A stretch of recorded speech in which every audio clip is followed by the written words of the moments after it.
Hi everyone. This is Joey Busuttil, and I'm doing the latest episode of Dealing with Grief. I can't believe it's 12 months since my mother passed away, and that's how this whole series started.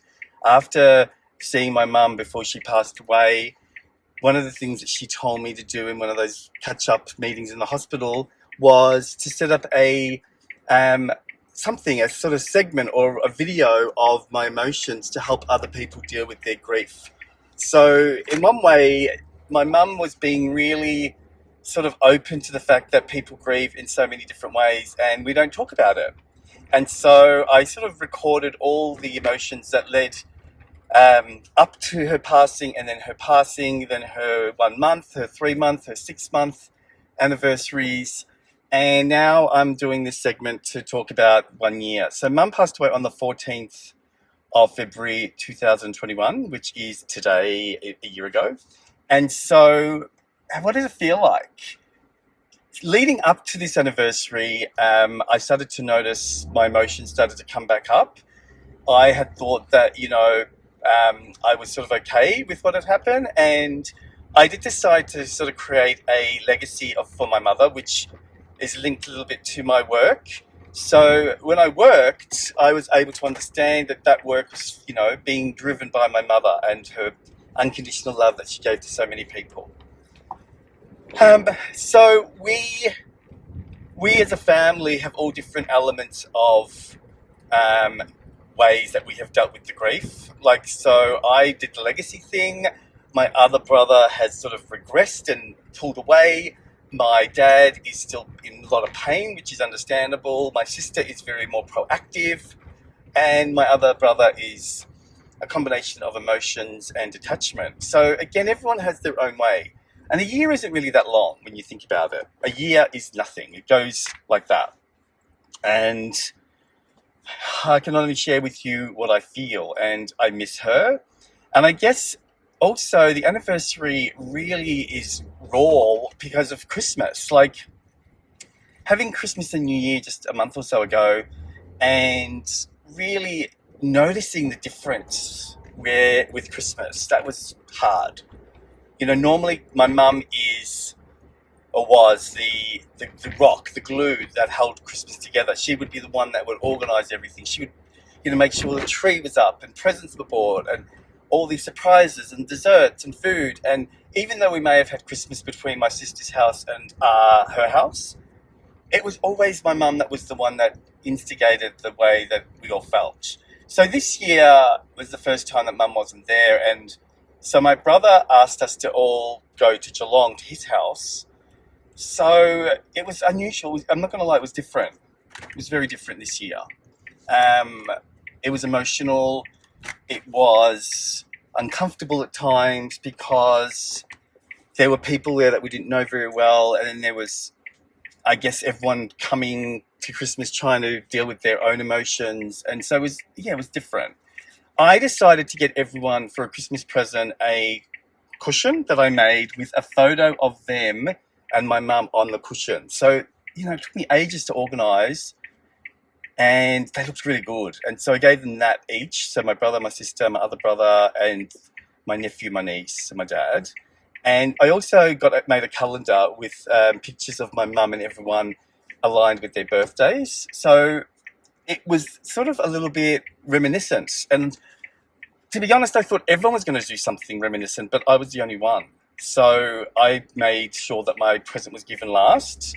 And everyone sort of really found that appreciative, and some people cried. But then it was sort of like forgotten and we moved on. So that's the thing that was interesting for me being a therapist, is that I noticed that some people in my family just wanted to move on. They didn't want to do anything public, which is unusual again because I'm so used to things being more public. I think it's healthy to talk and to reminisce and to remember in a more sort of group environment when it comes to grief and loss. My dad was very detached that day. I could tell he was really unhappy. He was really grumpy. He was really quiet. I know that he doesn't deal with his emotions very well. And so that was really hard for him. So I guess in closing, saying goodbye to someone at a funeral doesn't necessarily mean that that is the last time that you're going to think about them or say goodbye. I think in the first year or so, the anniversaries, the special events, the birthdays, the holidays, all those sort of things have to be experienced for the first time. And that's what we did the last year. So what about moving forward? Well, we're doing a memorial gathering tonight, and that's going to be just sort of like family, but I'm sure there's going to be a lot of people there, and we're all going to read a poem that we want to, say in regards to how we felt about my mum. So I found this really nice poem about the ocean and how the tides come in and out, and even though sometimes we see the tide and sometimes we don't, it reminds us that we, have an understanding of how we feel about people. Sometimes we don't remember them because we've got a busy life, and then other times just something small may come up, like a photo or a word or even a song, and we think about them.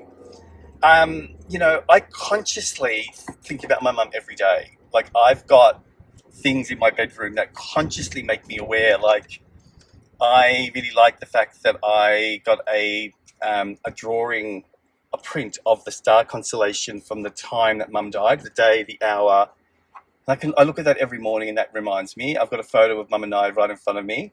And then above my bed head, I've got the planets, how they were aligned at the time that mum passed away. So to me, that's a little bit more representative of what I feel works for me. While, my dad, for example, goes to the cemetery every day and puts flowers there. Even though I, can go to the cemetery, I don't find it as healing. I mean, I find it a little bit empty because I'm just looking at a plaque, on the ground with grass up there. So I rather would have things that I do around me that are visual, like, the photos. I light a candle, I speak to the photo and say hello.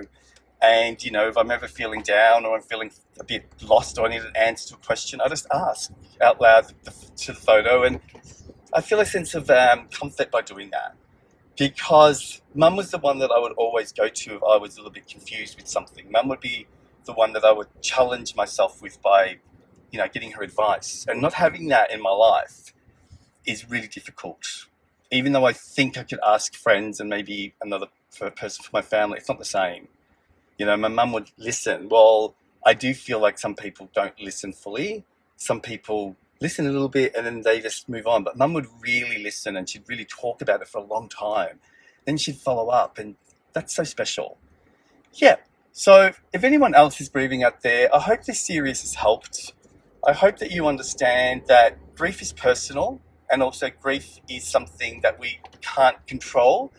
We can't tell someone to stop grieving. Like, I can't tell my dad to stop grieving. My dad will stop grieving when he's ready. Where personally, I think he may never stop. All right, guys. So maybe I'll do another one in another year. But this is Joey saying bye and love you all. Bye-bye.